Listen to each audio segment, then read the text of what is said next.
Welcome, everyone. My name is Debbie Leone. I am the Client Services Manager for the Epilepsy Foundation of Minnesota.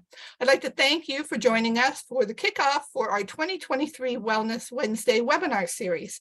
EFMN is happy to be partnering with Gillette Children's Specialty Healthcare to bring you this webinar on transition planning for youth with epilepsy. While EFMN is hosting this webinar, all content and discussion points are led and delivered by our guest speaker. The information shared is to inform you about various aspects of transition planning. However, specific concerns about your or your loved one's needs should be discussed directly with your medical provider. Okay, I'm trying to get my, something's going on with my, okay, there it goes. Sorry about that. In addition to our webinars, EFMN offers a range of programs and services that provide support, connection, and education to those who are impacted by epilepsy. Registration is currently open for our summer camp programs, which include Camp Oz. That's our one-week overnight traditional camp experience. We have a day camp for those who aren't quite ready for overnight camp, and that can help to prepare them for it. And a family camp for those with additional physical, social, or emotional needs.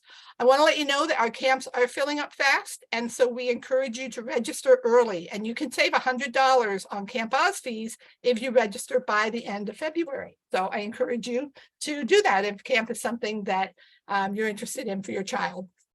We have virtual connect groups. These are a monthly space to meet others who are on a similar epilepsy journey and to share experiences and peer support.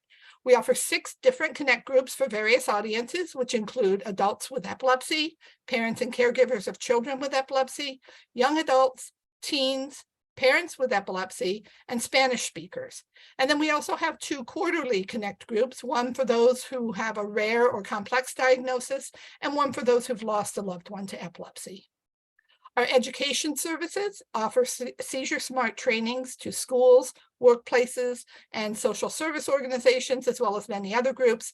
And we also offer these live webinars. Our client services provides individuals, caregivers, and professionals with information and resources on a wide variety of epilepsy-related topics through free one-to-one customized support. Our Shining Star program is for all youth with epilepsy under the age of 18, and it includes connection opportunities for youth, support resources for families, and epilepsy awareness opportunities for families and communities. Our social events address the isolation that can come with epilepsy by bringing together all types of people who are affected by epilepsy to connect, to share experiences, and to have some fun. These events happen throughout the year, and they vary by region of the state to meet local needs. Our advocacy efforts aim to shape policy at the local and state levels with the goal of making Minnesota a better place to live for those living with epilepsy. And today was a real focus on advocacy as we had our advocacy day at the Capitol. Had to do it virtually, thanks to this lovely weather that we're having, but we had a really good, successful day nonetheless. And finally, our donated goods operation really plays a key role in serving the epilepsy community in Minnesota. Donations of clothing and household items help us to fund our programs and services. And information about where we offer free pickup or drop-off box bins is available on the EFMN website. We have a number of great events happening over the next month. You'll see here the connect groups that I mentioned with dates that they're coming up, a couple of social events coming up in March.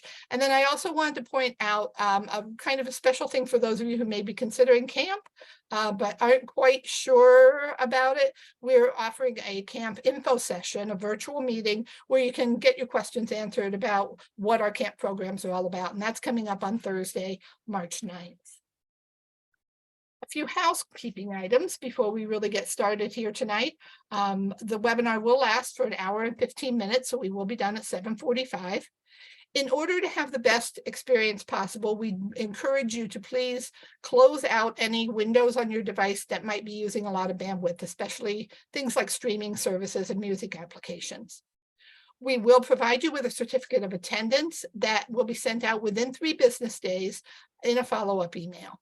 And I will also send a copy of these PowerPoint slides so that you'll be able to refer back to them.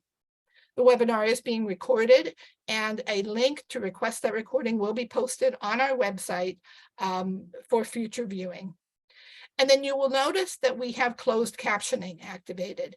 If you don't want to see those captions on your screen, you can click on that CC icon, which should be at the bottom of your screen, and there you can choose to hide those subtitles.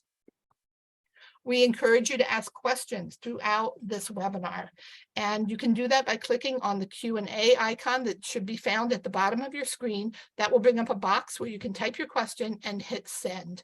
We are going to allow time at the end of the webinar for our speaker to answer as many questions as possible, but please don't hesitate. Don't wait until the end to get your questions in. Go ahead and type them in there as we progress through the webinar and as you think of them, and we'll get to them as many as we can at the end of the webinar. Our speaker is not going to be able to offer opinions or advice, as I said before, about you or your child's specific needs in regard to the transition process. So for that reason, and to respect everyone's privacy, we do ask that you keep your questions general in nature and not specific to any individual. That Q&A box can also be used to let us know about any technical problems that you might be having during the webinar. My colleague, Nikki Baker, is here with us off camera to help with those types of issues. And to avoid any confusion, we have disabled the chat feature. So if you need to communicate with us, please do so through the Q&A icon. Okay, I'm going to start by going over our objectives, and I need to move my picture so that I can see them.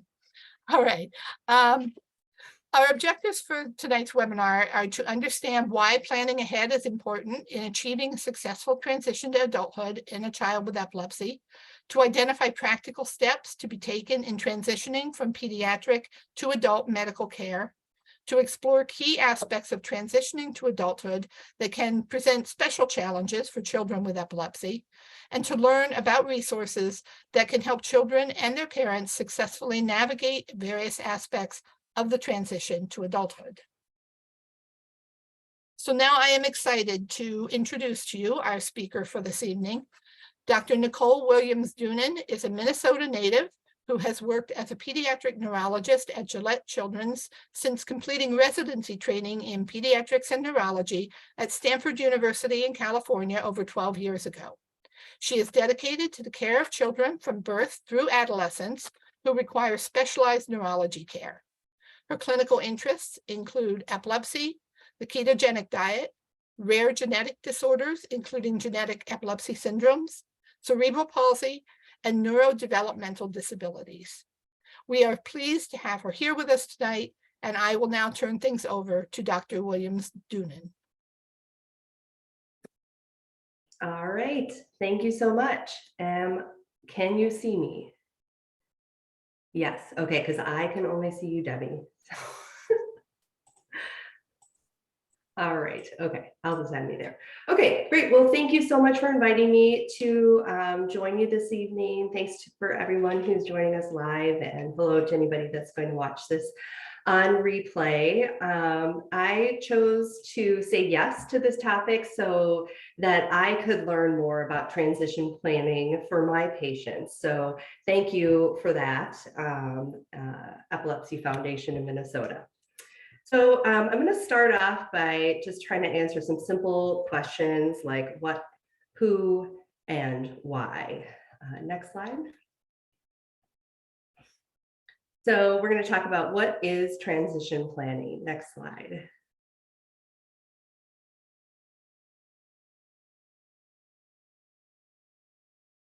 All right, so I want to define what is healthcare transition, because that's really the main thing that I'm talking about tonight is healthcare transition.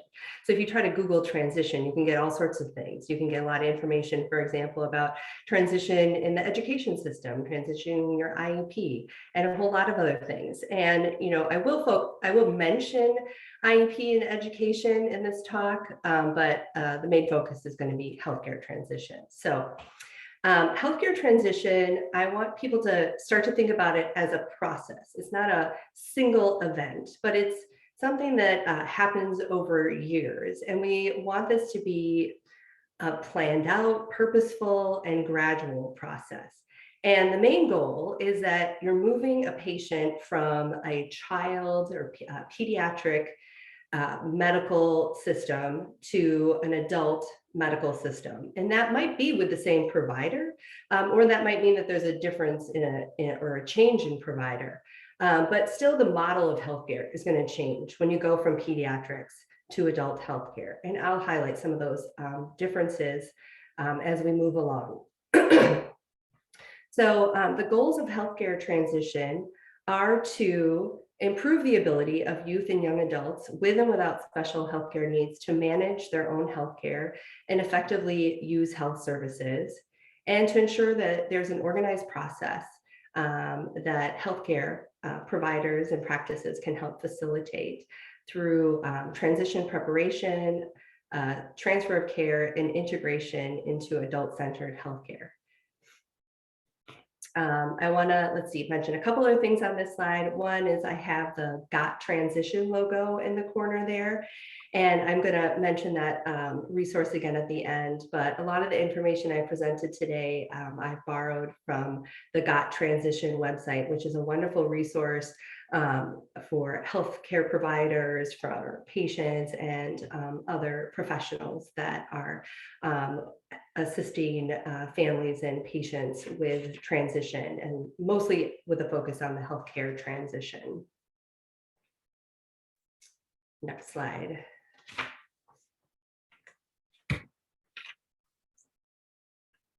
Okay.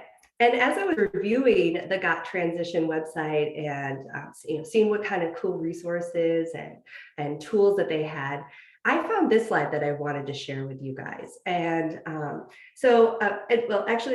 do want to mention, I'm trying to be pretty broad in the information that I'm providing tonight, kind of hopefully trying to reach all the different topics that might be involved. And in that, I won't be able to go into depth into every single topic, but kind of give you an idea of the different things to think about. And in doing so, also, some of this information that we're going to talk about tonight is going to apply more towards individuals, a youth with epilepsy that are going to be living independently someday and taking care of their healthcare needs and be fully in charge.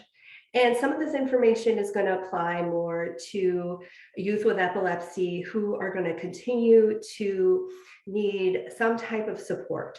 And that amount of support and who's going to be involved is going to vary. So we're trying to cover a lot tonight. So this slide is really geared towards kind of emphasizing those individuals that are going to become independent in their managing their healthcare. So on the left side, you see the role of the parent, and on the right side is the role of the youth. And this shows how sort of a model that we might want to think about in when the child is young, that the parent is providing care. So you could use this model for all care, right? Not just healthcare, but all the care that you're giving to your child. And then the youth receives the care. And then, the next step is that the parent manages the care, and the youth starts to provide some of their own self-care and healthcare. And then the parent becomes a supervisor. And in that, the youth becomes a manager. And then the parent eventually, in the end, they're a consultant to the youth, and the youth becomes their own supervisor of their healthcare and CEO. So this is the process that we're planning. So that's why this is multi-years, and this is, a shared partnership between parents, guardians, and their youth, and the healthcare team, and all sorts of other professionals and staff. Okay, next slide.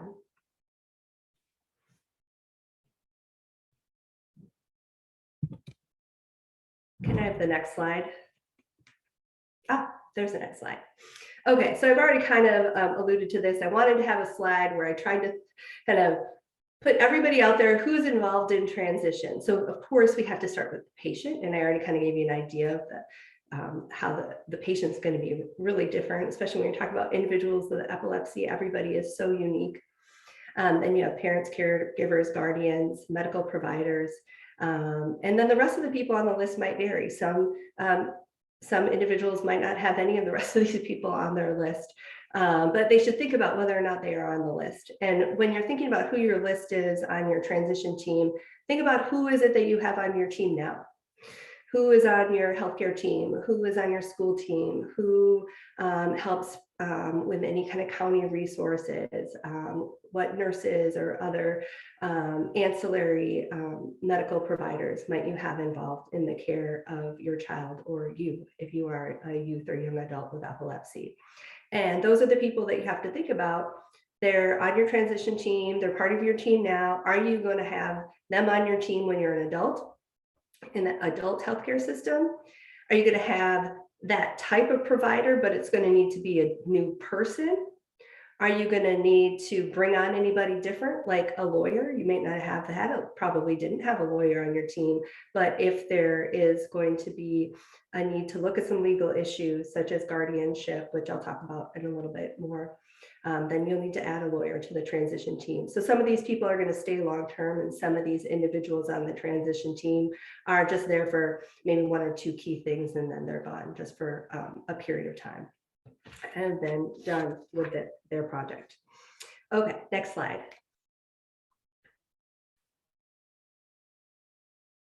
Okay, so why is transition planning important? Everybody here, hopefully, you think it's important, so that's great. We're but I just want to kind of highlight some of the reasons I think it's important. So hopefully growing older happens to everyone, and in this country at age 18 people are considered a legal adult, and so that's a fact, and we have to prepare for that. By going through a transition planning process, we're hoping that we're going to prevent gaps in care, prevent healthcare crises if people are left without a care provider, as in that transition from pediatric to adult. Why is it important?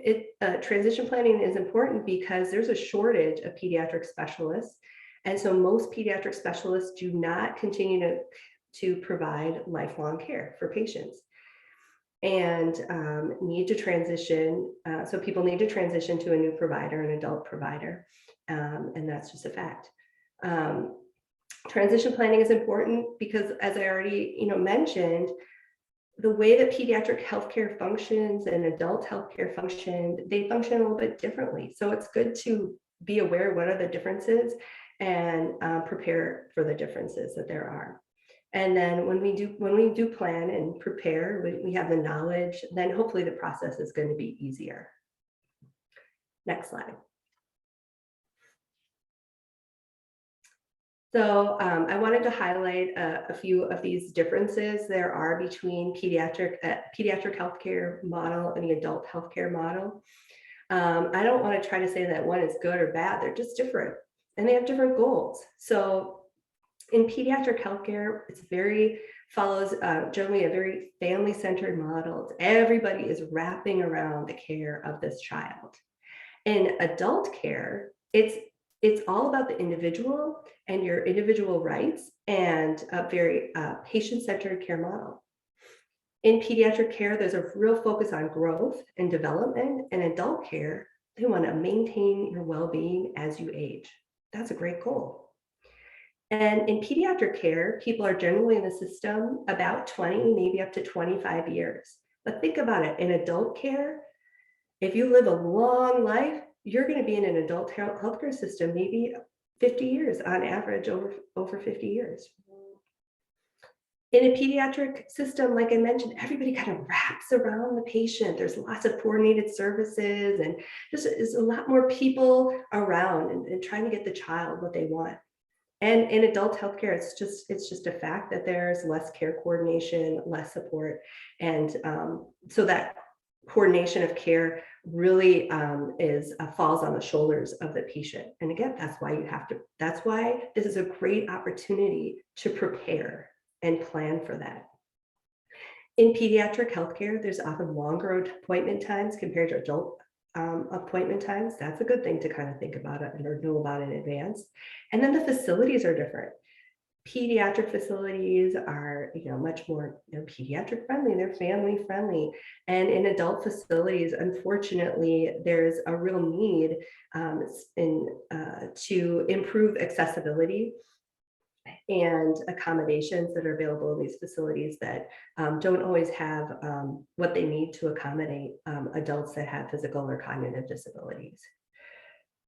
Next slide. So I think, again, that you're all here and wanting to learn and understand that this is maybe something that's worth learning about transition planning. But I found this quote I wanted to kind of emphasize, like, why is it important? So by failing to prepare, you are preparing to fail. Supposedly Benjamin Franklin said that. So that's another thing to kind of keep in mind. Like, we can't stick our head in the sand. We have to get a plan and get going. Dig our heels in. Okay. So with that, I am going to go through or present a framework for transition planning in a neurology patients. This transition plan, or these 8 common principles or 8 steps, were developed by the Child Neurology Foundation. So this is a great resource to know about, to check out their website on transition. So there is a published medical article in the journal Neurology that goes through and defines all of these 8 principles. And these steps have been endorsed by all the major professional societies for providers in neurology, epilepsy care, and pediatrics. So this is the heart of the talk, is going through these 8 steps. So step number one. So step number one is to talk, is that there's a discussion or talk between the neurology provider and the patient and caregivers that a transition is going to happen in the future.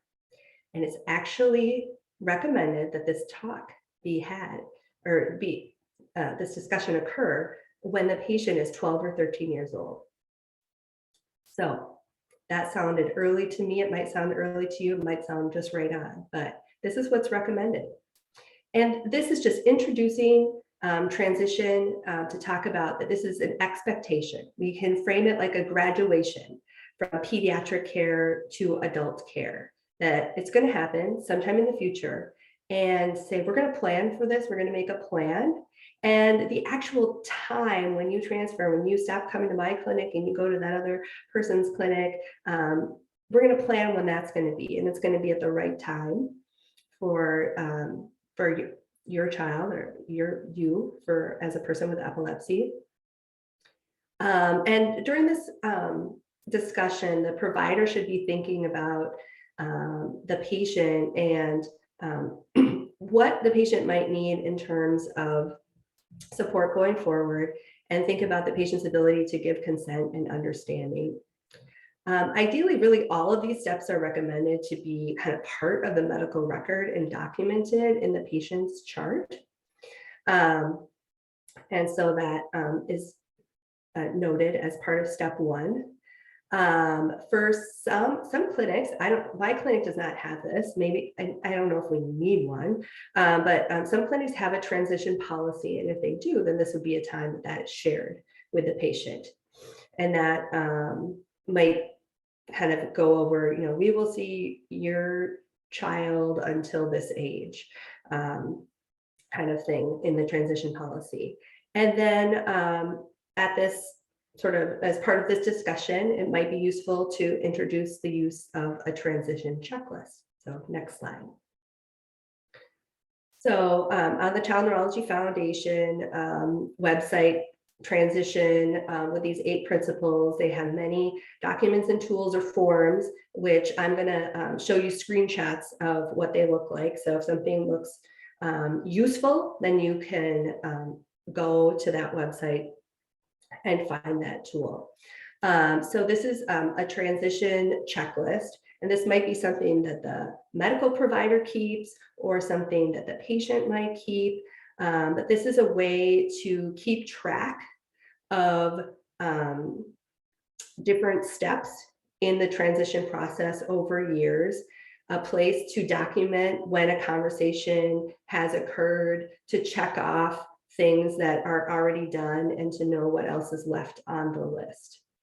So like you can see at the top, it says transition policy. So if the clinic has a transition policy, you can check off and say, I gave the patient on this date. Transition readiness assessments, I'm going to talk about that in step 2 of our transition plan steps. A medical summary emergency plan updated, you can date when that's happened, date when you've had discussions about different topics related to the transitioning to an adult model of care. And at the bottom of this form, at the bottom of the slide, transfer of care, it has a list of different documents that would be part of a physical transfer package of information that could be sent to the adult provider by the pediatric provider. Okay, next slide.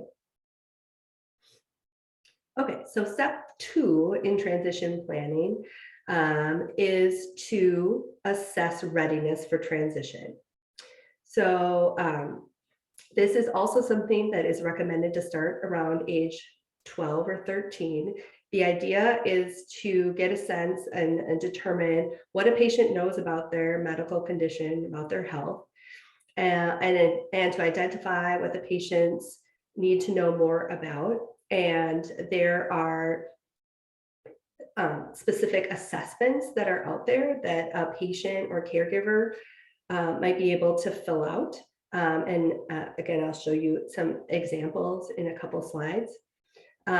For youth or children, adolescents that are not going to be doing their own self-management, some of these tools might be helpful just for the adult that's going to be handling everything to go through and check off, do I know how to do all these things? And where do I need help? What other things do I need to get ready for the adult transition?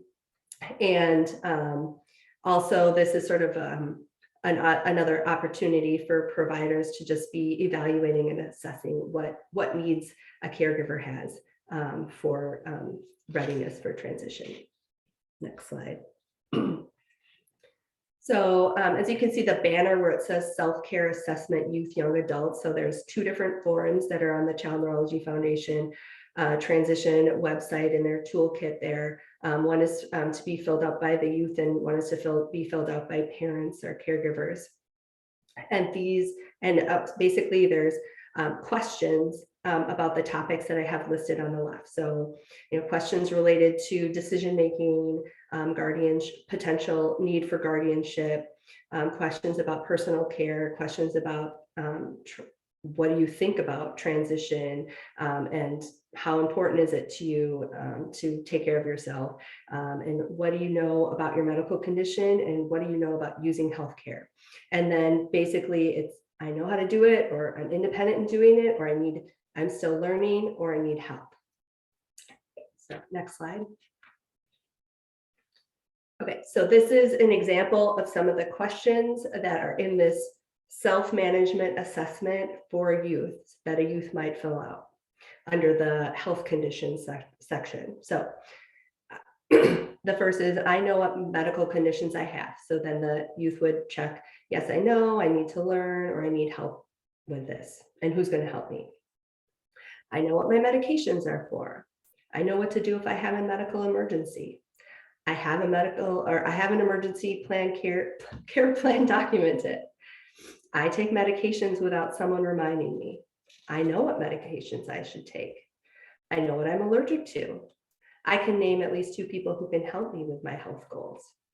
I can explain to people how my beliefs affect my care choices. So again, these are things, these assessments might be really useful to take a look at. And because at least for me, these weren't questions that I was normally asking my patients every day. Maybe some of these things we know about, but sometimes it's nice to kind of have it in one place and have it organized. Next slide. I think this is a really great part. Again, this is a component of this self-care assessment. So, and when we're talking about, what do I need to do to be able to take care of my health. What do I need to learn what to do? What do I need to learn to do to be in charge, to be that CEO of my own healthcare? So do I know how to call my doctor's office? Do I know how to schedule an appointment? Do I think ahead about the appointment? What should I be asking? What should we be talking about? Do I have a way to get to the office? Do I know I should be early? Et cetera, et cetera. I'm not going to read this whole list, but again, in the new checkup, yes, I know how to do this. I'm independent in this. Oh gosh, I should learn about this, or I need help, and here's who's going to help me. So again, so those are the components of a self-assessment, and the recommendation is that the neurology provider is doing some sort of assessment, ideally a standardized assessment on an annual basis to see, and then you can track progress over years and see, where the work is still left to be done. Okay, next slide. Okay, step 3. Now this is a big step, so just, get ready. So it is recommended that as part of a neurology visit, at least once a year, the provider and patient talk about their medical condition. So in this case, right, we're talking about epilepsy. So starting in those, 12, 13, 14 years, at least once a year, ideally, a neurology provider is taking some special time to talk about epilepsy. I find this really fun. And sometimes, or often, I kind of have seen this kind of come up more from the teens in my clinic, which I think is super cool. They've spent so many years just sitting next to mom and dad, with mom and dad asking all the questions.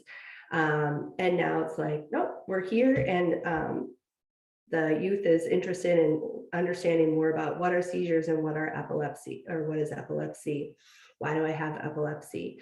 Because a lot of those discussions might have been had when a teenager was too young to understand. And so it's a great opportunity now in adolescence to speak directly to the patient and educate them in areas that they would like to be educated in, and should be. And the main resource I use is the epilepsy.com website. I hope you are all familiar with that. Tons and tons of information under the Learn tab about different types of seizures, epilepsy syndromes, medications, other treatments for epilepsy, and then really everything else on this list. So other things to include in patient education in these teen years, as under the umbrella, thinking about the transition of care, or transitioning to adult care, would be to understand what are some co-occurring conditions that either could occur or actually are occurring related to the youth's epilepsy. It'd be useful to make sure that the youth knows what are triggers for seizures, if that, and like sleep deprivation, fever, illness, stress, and then how to prepare or prevent some of those triggers. Go over recognition of warning signs for seizures and seizure safety. So, oh, that's a warning sign, I'm going to have a seizure. What is my next step? What am I going to do next to make sure that I'm safe? What's the emergency seizure plan? So is there something that the person that's having a seizure is doing? It's more likely that means talking to different people that are in your life and making sure that they are educated in what to do if you were to have a seizure. This is the opportunity to go into more in depth, talking about medications and medication side effects. There's an opportunity to talk about bone health. So in these years, we're often talking about adding vitamin D and calcium if we haven't already. There's an opportunity to talk about SUDEP and to talk about prognosis for seizure control.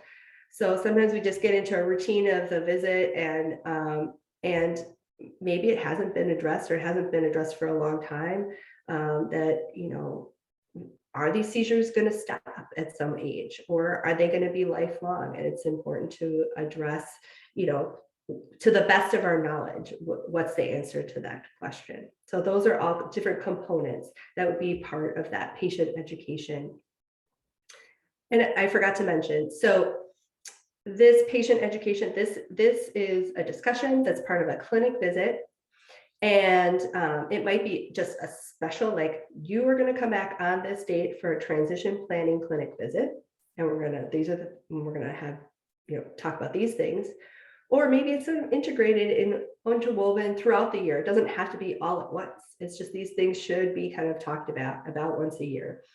But these are things that you don't want to talk about when you have other more pressing, urgent or acute concerns that you need to talk about. That would be the focus for the visit. These are the kinds of things that are talked about when things are relatively stable in epilepsy. Oh, I tried to advance my slide, but I need Debbie to do it. Thank you. Okay, so, and then there's a whole lot of other topics that could and should be touched on. Individual to each individual, maybe you don't go through all of these topics that I'm going to talk about in the next several slides, but these are some other things to be talking about in a healthcare setting, actually with all adolescents. So these are important topics. So that's why it's called the age-appropriate concerns.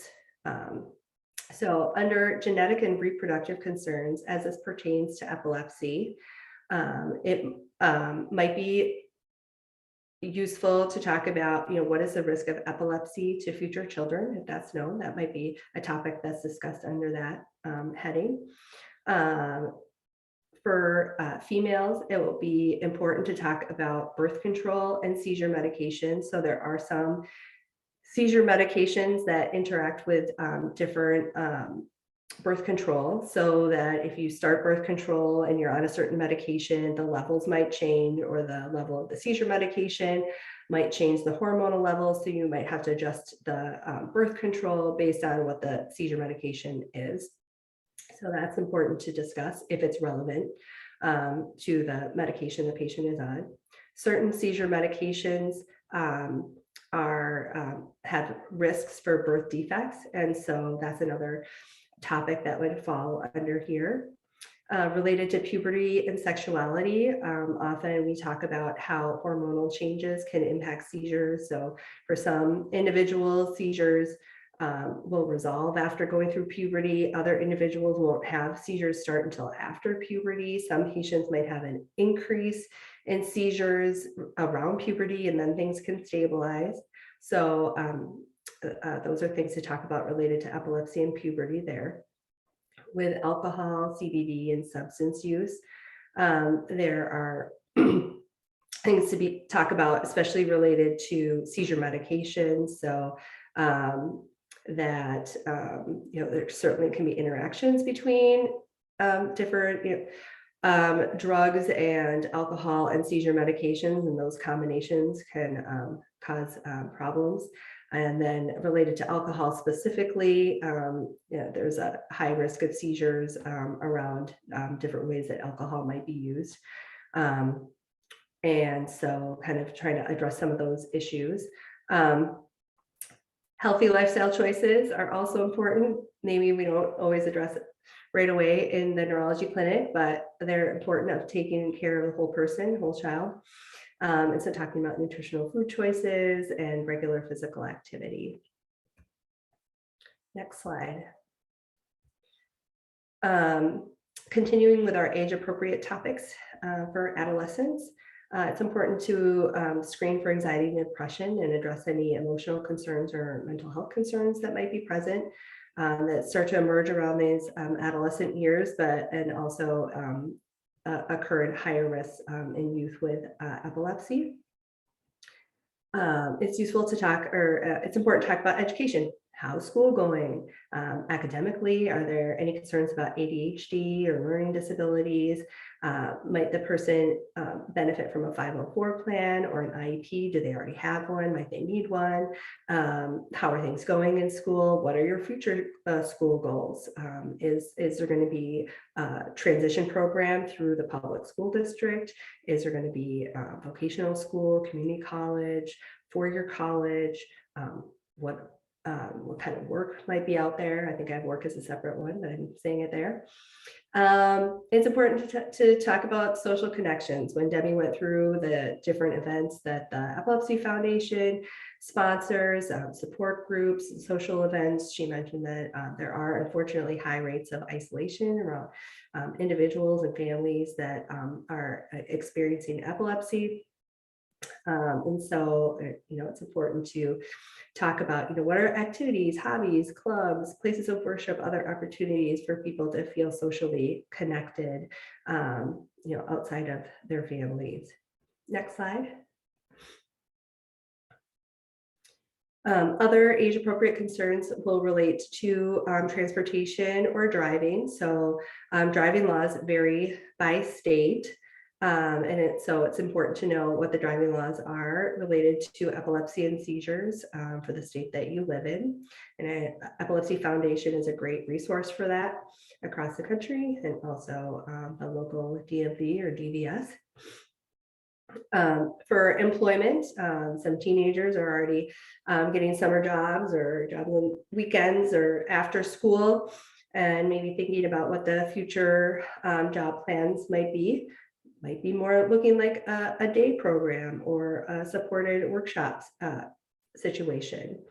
It's important for people to know that there are legal protections out there, laws to prevent discrimination for people that have medical conditions, including epilepsy. I'm not an expert in this, especially as a pediatric neurologist, but just to touch on helping families to think about and youth to advocate for themselves and what resources they might need. Housing in the future. So adolescents may stay and live at home for a while, or they may be moving out when they're 18. They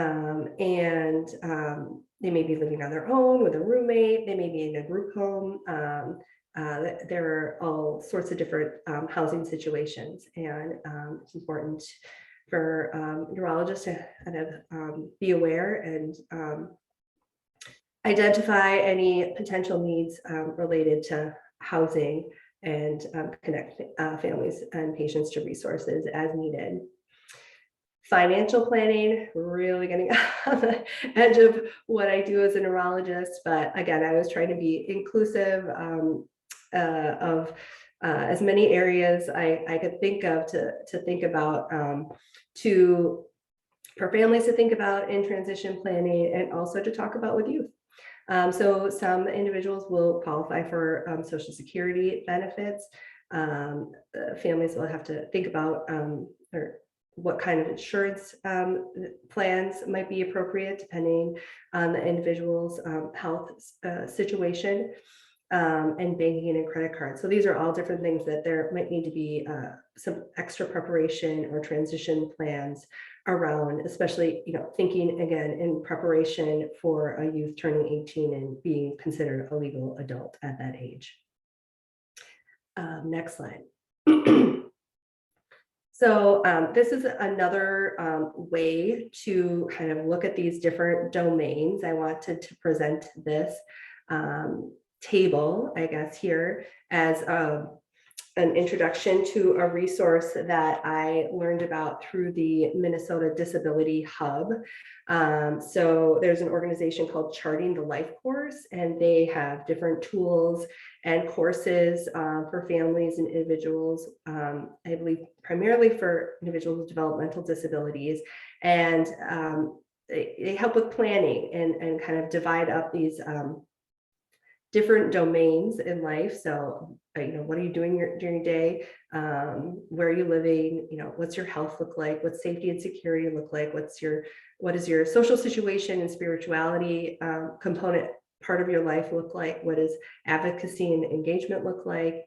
What does support look like? And what are some integrated supports? And then they think kind of along the bottom, it's kind of highlight some of the traditional life options that people tend to think about. But then as you move up in each column, you see ideas about innovative ways to think about other options that are out there. And so I thought that was a neat resource to think about in terms of kind of the larger transition plan and different areas to think about in adulthood, things to plan for. Okay, next slide. So step 4 is evaluation of legal competence. So this is our back to our steps. So step 4 of 8 in the transition planning, as guided through a neurology clinic, is to have a discussion about what is expected for legal competency once a person turns 18. And this is a discussion that we should start thinking about at age 14. So for the independent decision makers, people that are going to turn 18 and they're going to be in charge, some of the things to think about are that once a person turns 18, healthcare clinics are only going to be able to communicate with that 18-year-old unless there's been a formal release signed between the youth and the health care organization to communicate. And that's totally up to the 18-year-old to determine, but that's something to kind of think about.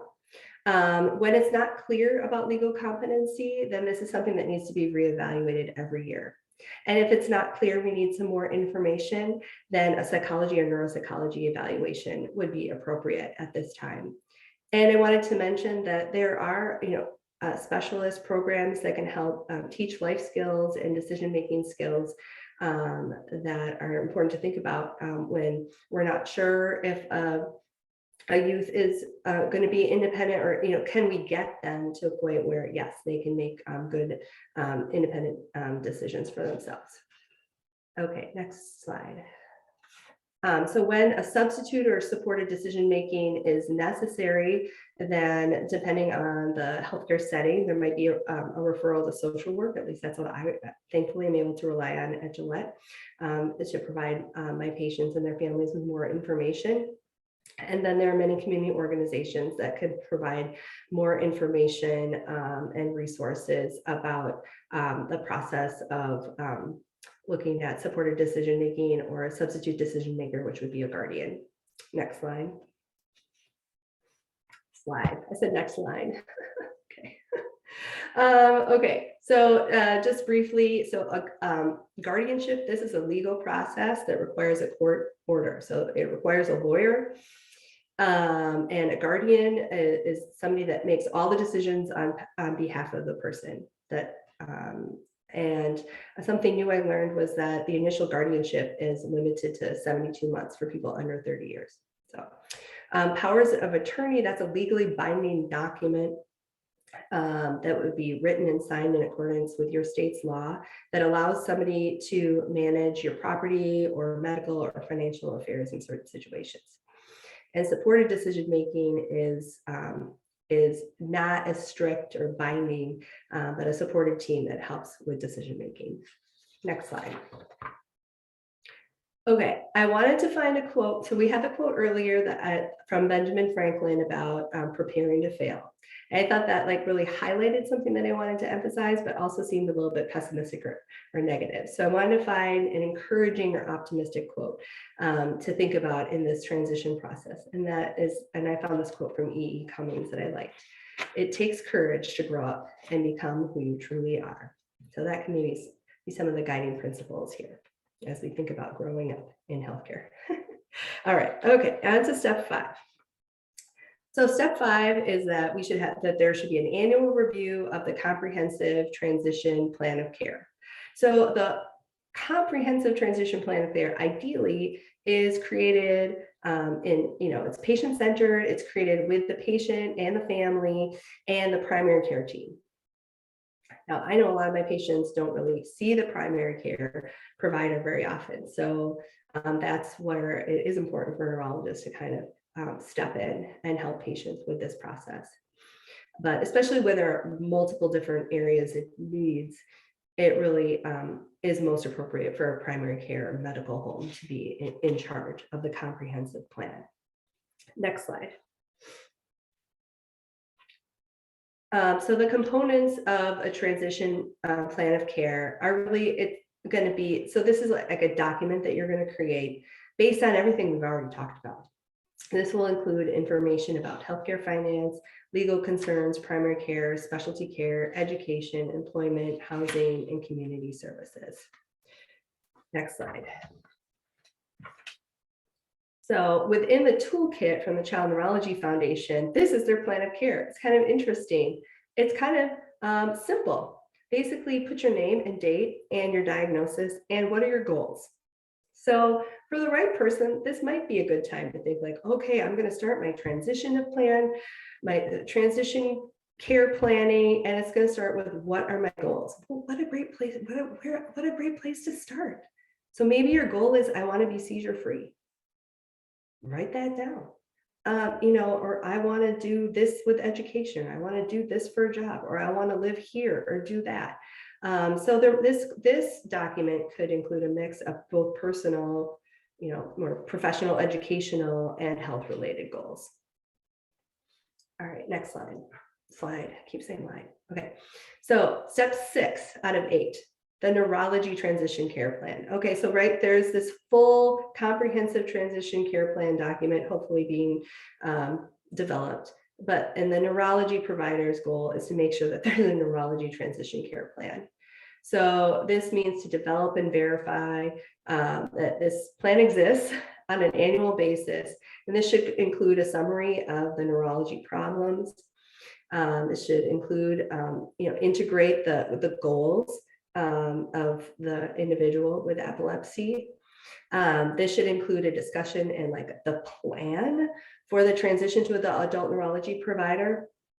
This plan should include, what tests or assessments need to be completed before the transfer of care, or what tests or assessments are recommended to be completed, once you're in the care of the adult provider. This should include the emergency care plan that's always being evaluated at least once a year, and if needed, advanced care planning and guardianship.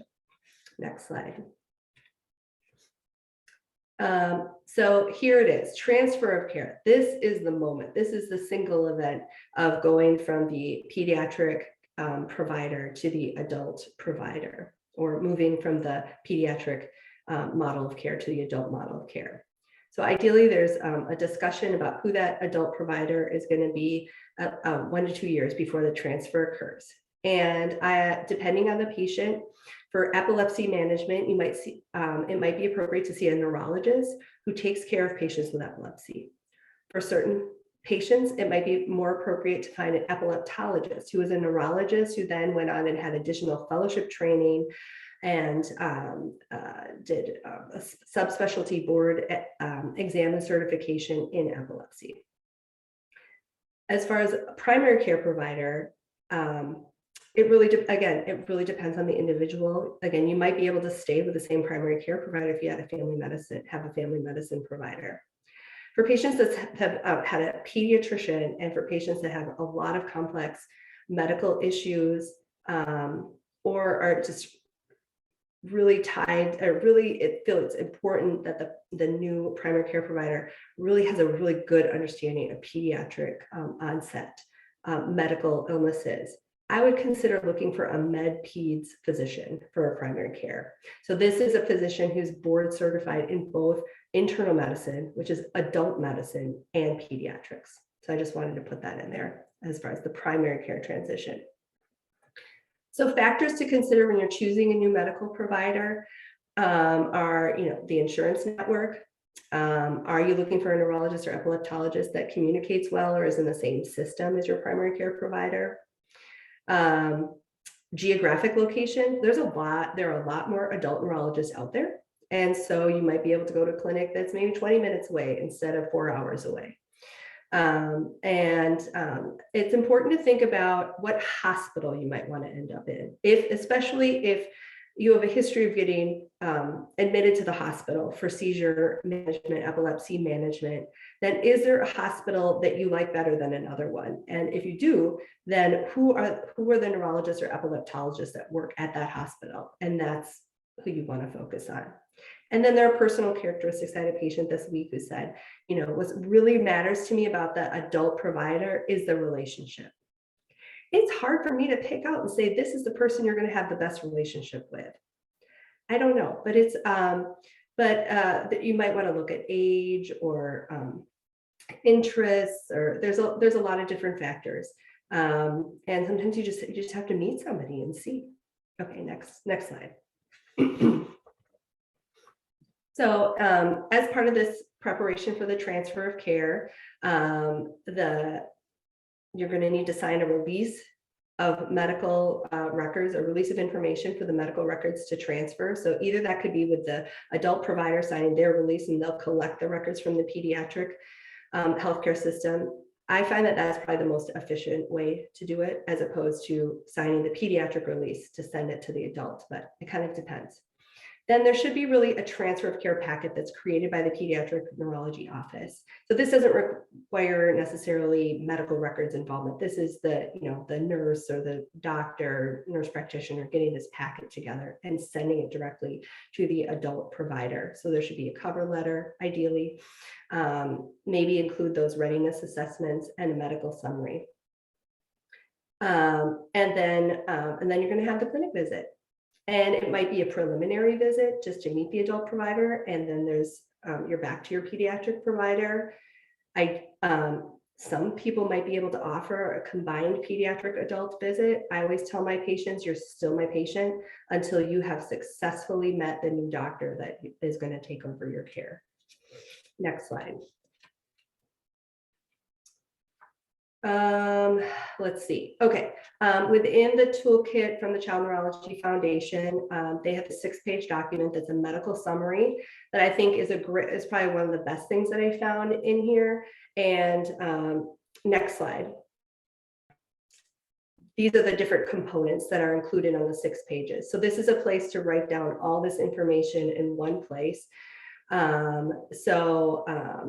I was talking to a patient about this the other day, and she said, actually, this looks almost exactly like the SSI application I'm filling out. So I said, well, if you have that, you can make a copy of that. You don't need to duplicate it. But if you don't have anything, again, a document, a place to write all this information, this is a resource that you could use.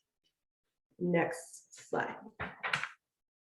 And then there's transfer completion. So again, ideally, the pediatric neurology team is communicating with the adult team at a minimum through, a paper trail, a letter, information, a clinic note, but maybe a phone call, depending on the complexity of the patient. And I already mentioned this, the pediatric neurology team is 100% responsible for the patient's medical care until there is a successful transfer of care. So, and then, it's great if the patient, once they've transferred, so you want to document that in the pediatric healthcare record that the patient has transferred. But to know that the pediatric neurology team will remain available for future consultation if needed. And I've had patients maybe even be seeing adult neurologists for a while and doing great, and then just like things weren't going so well, and they came back and saw me, and then we transitioned again later. So next slide. And this is a list of my resources. So I've mentioned most of these through my talk, and just kind of wanted to have them all on one slide, places to go to read more about what I've talked about today. So that is all I have. Now it's time for questions. Okay, so we do have some questions here. I'm going to just open them up. The first question we had was, what paperwork might I need if I need to go the legal route? And that may be beyond what you deal with as a neurologist, but I'll let you say that for yourself. Yeah. So, I mean, basically, if guardianship is going to be a part of what's needed for a youth when they turn 18, then you're going to need to work with a lawyer, and they're the ones that are going to let you know what paperwork. I will tell you from my perspective as a neurologist, there is a form that a physician will need to fill out, and it depends on each individual patient who the physician is. That makes the most sense to fill out a form. But usually from my perspective as a neurologist, there might be a form, and I just want to make sure that families are thinking ahead And again, because you don't, that if the child or the youth turns 18 and there's nobody that can sign things or make decisions, just especially just with the legalities of our system, it can get a little bit sticky, and it's something that just needs to be planned ahead. Just another good reason to start this process Mhm. early and start thinking early about whether guardianship might be something that Mhm. is needed. Okay. Yes, it says I'd like a copy of or a link to this assessment. I think that was the early assessment that you were talking about, and I believe that was from the Child Neurology Foundation. Yeah, Is that correct? yeah, and I can talk, I don't know what all is, you can send in the email, but I mean, I can definitely like download the specific things that I put on the slides. That would be great, because Okay. everyone will be getting a copy of this PowerPoint. So the links that you already had in there will show up there, so they can go to Right. the Child Neurology Foundation. But if you can provide me with specific links to those assessments, so they don't have to go Yeah, through then you that don't, entire yeah. website and look for it. I That'd know be there were great. some things where I was like, I found something and then I try to find it again. I mean, the Child Neurology Foundation I found very user friendly, but I'm happy to just kind of, I already did that work. I might as well just hand it over, right? Yes, that would be great. If you send those to me, I'll make sure that those get sent out along with the email that I'll be sending with their Okay, certificates of sure. attendance. So that's great. Does the peds neurologist sit with the child to run this list? I think they, and please, whoever asked this, please type in if I'm mistaken about what you're asking, but I believe you're asking about that assessment. Oh, what do I want to say the right? Yeah, self-care assessment is what it said. So I haven't used it very much, but I'm hoping to use it more because I think it's a really, really neat tool, especially like I said, to kind of use over time and to repeat. I just handed it to the patient and to the mother and then left the room. Or it's something that could be filled out like in the waiting room, or maybe even mailed ahead of time, or something like that. Okay. And that kind of brings me to a question that I have, and I want to encourage everyone, we still have some time here. So if you have additional questions, please continue to type them in. I have a few things that I'll ask in the meantime until any more questions come in. But I was thinking about that. If the neurologist does not bring this up on their own, how do you feel it would be appropriate for a parent to bring an assessment like this, to bring some of the stuff into the doctor and to say, look, this is some things I'd like to talk to you about? Yeah, I think that would be wonderful. Like I said, I shared the experience of when my patients have initiated wanting to know more about their medical condition, and just asking the question, and this is your healthcare visit that you've taken a day off work or day off school to go, and just as you might have questions about seizures or medication, any of these issues related to transition planning, asking for more education around any kind of topic is absolutely appropriate to bring up in a clinic visit. Do you feel that this is something that a lot of doctors are taking on, and initiating these conversations, or is this something that you feel like the parents might need to take the lead on? I think that we could do a lot better in healthcare to talk about these issues. I think a lot of things maybe naturally come up, but there's no real clear organized plan. And I think it's all of it. There's so many different things to transition, especially for somebody that's turning 18 that's going to have a guardian, and there's a lot of different systems to transition, not just in healthcare. And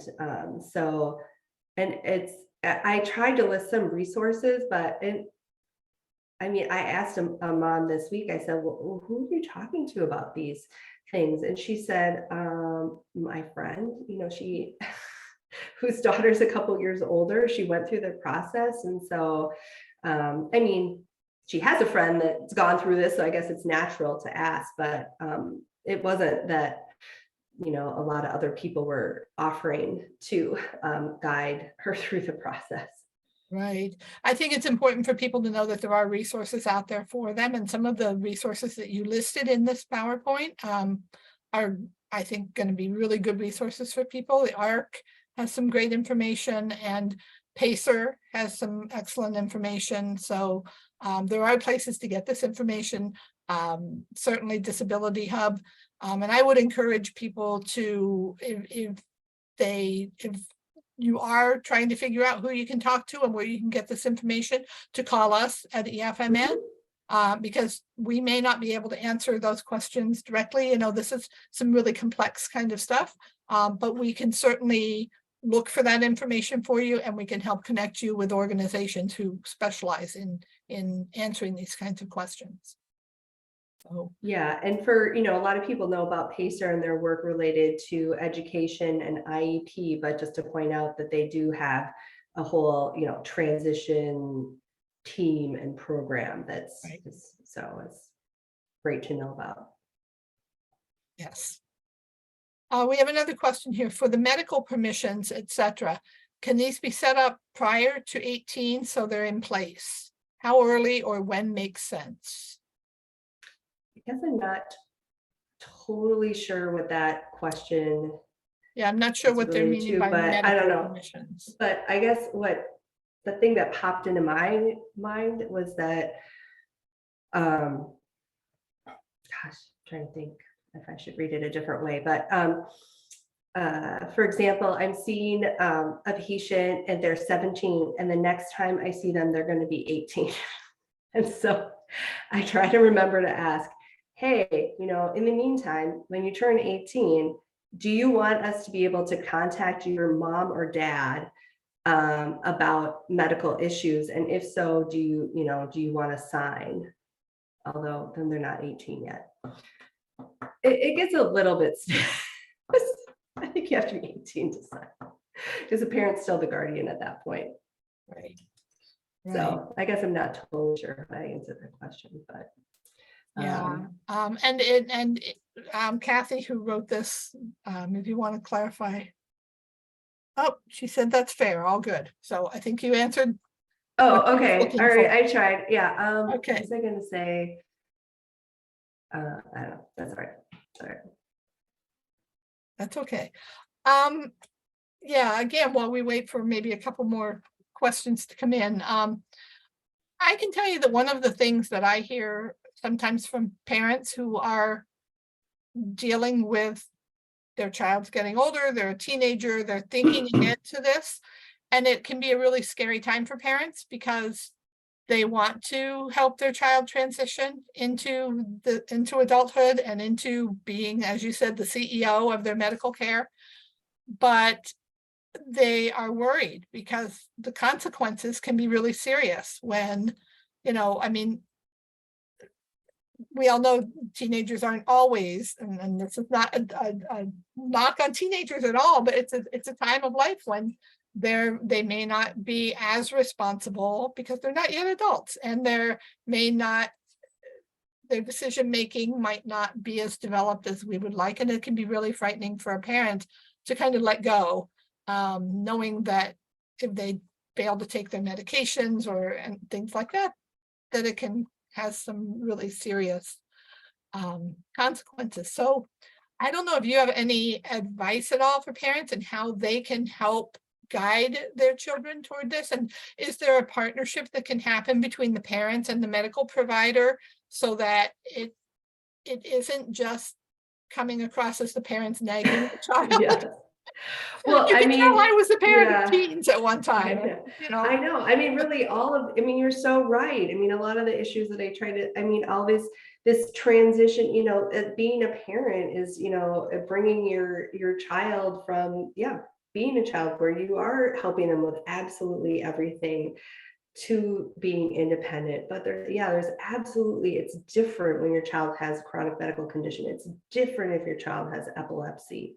And like you said, the stakes might be higher. And that's where if we are really partnering with and having these conversations starting 12, 13, 14, these, giving information about medications and what happens if you don't take it, and what are the consequences, or how do you get it, and just trying to do that education early and often, and yes, as part of the medical visit. And it's okay if parents have concerns about specific things related to their child to, call ahead, let the doctor, or send a message ahead of the visit, like, hey, could you make sure to address this with my child, if the parent doesn't want to bring it up. But I think there's I can't take the fears away that there are about, but again, if we can plan ahead and provide education and support and practice, that's kind of the best we can do. But you have a partner in this. Some of the other areas, maybe with raising teenagers, you don't always have, you can have a partner. Well, I think that's good though for parents to know that they can depend on their child's neurologist to partner in some of these things to help them, so that they're not just out there alone trying to deal with it. Yeah, I mean, just like I kind of, talked about the patient care model, the family or family-centered care model that is, it's the whole person. And so everything's kind of relevant in trying to, encourage or promote the healthiest, greatest well-being. And it's not just about seizure control. Right. Well, that is all of the questions that we have right now. So I am going to go ahead and wrap this up. I want to thank those who did ask questions. And thank you, Dr. Williams Doonan. I get my slides working again here.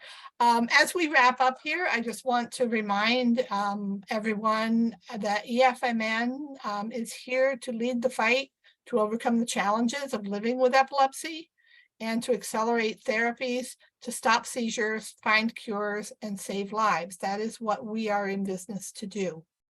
I do want to put a plug in again for our client services. These are free one-on-one support that we offer to individuals living with epilepsy, to parents, to professionals who work with people with epilepsy. We want to be here to provide customized tools and resources.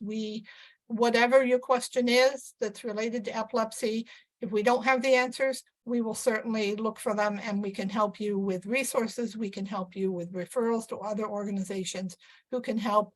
We also have some written materials that we can provide to you. So please reach out to us. The easiest way to do that is through our website, efmn.org/information-services.